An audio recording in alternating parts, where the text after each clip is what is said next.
हरिओम, ओम आनंद ma'am, Om Shanti ma'am, ओम ज्ञान ma'am. आप सभी दर्शकों का हमारे चैनल पर स्वागत है। आज हम लोग बीएड फर्स्ट सेमेस्टर के अंतर्गत भाषा विकास के स्वरूप को हम लोग समझने का प्रयास करेंगे। सामान्य वे में समझने का प्रयास करेंगे कि भाषा का विकास किसी बालक या बालिका में किस प्रकार से होता है या मनुष्य के जीवन में किस प्रकार से होता है, उसी को हम लोग समझने का प्रयास सामान्य रूप से करेंगे। बीएड के सिलेबस के अंतर्गत इसको समझना भी आवश्यक होता है, क्योंकि बिना इसको समझे आप बालकों के स्थिति के अनुसार या उनके विषय में या किसी क्रियाकलाप के अंतर्गत उनके ज्ञानात्मक विकास की स्थिति को उसके भाषा के हिसाब से किस प्रकार मूल्यांकन, किस प्रकार समझ रखना होगा, इसके लिए यह बहुत जानकारी हेल्प करेगी।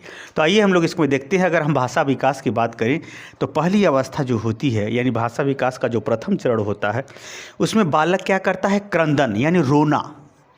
वह प्रारंभिक संप्रेषण का माध्यम होता है। कैसे होता है? जैसे अगर बालक को कहीं तकलीफ़ है या कहीं उसको दर्द हो रहा है या कहीं वो बहुत तेज़ प्रकाश से उसको गर्मी महसूस हो रही है या फिर उसको अत्यधिक ठंडी महसूस हो रही है या भूख लगी है या किसी अन्य समस्याओं के कारण से अगर वो रोता है, तो वह एक संप्रेषण, मतलब वह अपने विषय में सूचना देता है कि हम स्वस्थ नहीं हैं, ठीक नहीं है, उचित अवस्था, उचित परिस्थिति में नहीं है। तो ये क्रंदन जब करता है, बच्चा रोता है, जैसे ही किसी को सुख मिलता है या उचित परिस्थिति में आता है तो शांत हो जाता है, सो जाता है या अच्छी अवस्था, अच्छी भावना प्रदर्शित करता है। मतलब एक प्रकार से वह नहीं रोता है। तो जो जैसे ही रोता है, रोने की वजह से क्या होता है? उसका ध्यान जाता है। कहाँ ध्यान जाता है? जैसे ही रोता है तो उसको तकलीफ इत्यादि को संकेत करता है या कोई भूख प्यास को संकेत करता है। जैसे ही वो आराम की अवस्था में आता है तो कहाँ से मुझे आराम मिला, जैसे गीला हो गया कपड़ा तो रो रहा है, जब अब उसे कपड़ा दूसरा पहना दिया गया, उसको गोद में लेकर के कुछ देर तक हिलाया डुलाया गया, तो उसका ध्यान क्या जाता है? जहाँ से सुख मिला है, जहाँ से हमारी आवश्यकता पूरी हुई, वहाँ पर गया है। तो यानी क्रंदन के अंतर्गत उसको ध्यान धीरे धीरे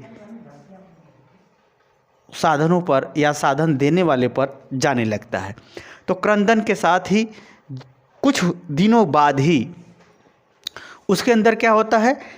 विस्फोटक ध्वनि। क्रंदन होता है, ये क्रंदन धीरे धीरे जैसे जैसे दिन बीतते जाते हैं, महीने बीतते जाते हैं, वो घटता जाता है। क्रंदन क्या होता है? घटता जाता है।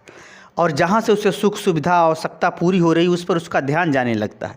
फिर उसके बाद वह बालक प्रसन्नता में या स्वाभाविक स्थिति में विस्फोटक ध्वनि करता है। विस्फोटक ध्वनि का मतलब कोई चीज़ जोर दे के बोलेगा। एक ही शब्द बोले, दो शब्द से आ, की, कू, जैसी तरह से एक बार होता जाए तो विस्फोटक ध्वनि थोड़ा जोर दे करके झटके से वह उच्चारण करना शुरू करता है। हालांकि वो क्या बोल रहा है उसको खुद नहीं मालूम, लेकिन वह क्या होता है? थोड़ा झटके से दे करके ध्वनि, और समझ से बलबलाना शुरू करता है। कुछ अपने ही मन में ओठ ओठ चलाना शुरू करता है। उस बलबलाने का उसके शब्द से मिलता जुलता वो शब्द निकलता रहता है। अक्षर निकलते हैं पहले, विस्फोटक ध्वनि में पहले अक्षर निकलते, एक शब्द निकलते, जैसे का, की, कू, मतलब एक शब्द, ये मतलब एक अक्षर निकलते हैं, दो अक्षर निकलते हैं। बलबलाने में जो है दो शब्द, एक शब्द, वो भी सार्थक शब्द नहीं होते हैं। सार्थक शब्द यानी उसका कोई विशेषण, जैसे माँ, मी, पा, ऐसे टाइप का शब्द निकलते हैं। तो इस टाइप के वो शब्द निकलते हैं। फिर उसके बाद क्या होता है? कुछ ही दिनों बाद फिर उसके हाव भाव प्रदर्शित करने लगता है। यानी क्रंदन से धीरे धीरे उसका उस व्यक्ति से उस साधन पर संकित ध्यान उसका जाने लगता है।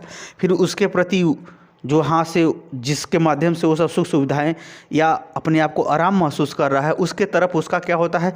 विस्फोटक ध्वनि निकलती है। विस्फोटक ध्वनि मतलब निरर्थक शब्द निकलते हैं। वह स्वयं नहीं जानता कि मैं क्या बोल रहा हूँ, एक दो शब्द निकलते। फिर उसके बाद उसके साथ ही वह बोलते हुए या उसके क्रंदन को कम करने संबंधी जो साधन होते हैं, जो माता पिता होते हैं या जो व्यवहार होता है, उसके प्रति वह संकेत शारीरिक रूप से भी संकेत पसंद करता है। जैसे माँ को देख करके वह हाव पर हाथ पैर चलाना शुरू करता है कि दूध पीने को मिलेगा।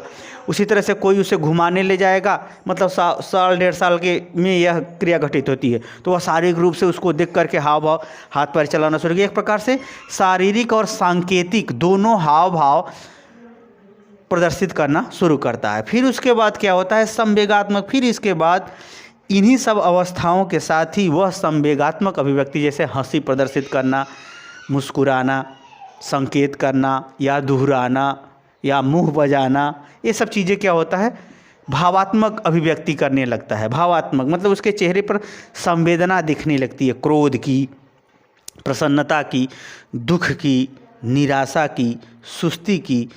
इस प्रकार से जो है कुछ उसके शरीर पे क्या करता है, हाव भाव संवेदना प्रदर्शित होने लगती है।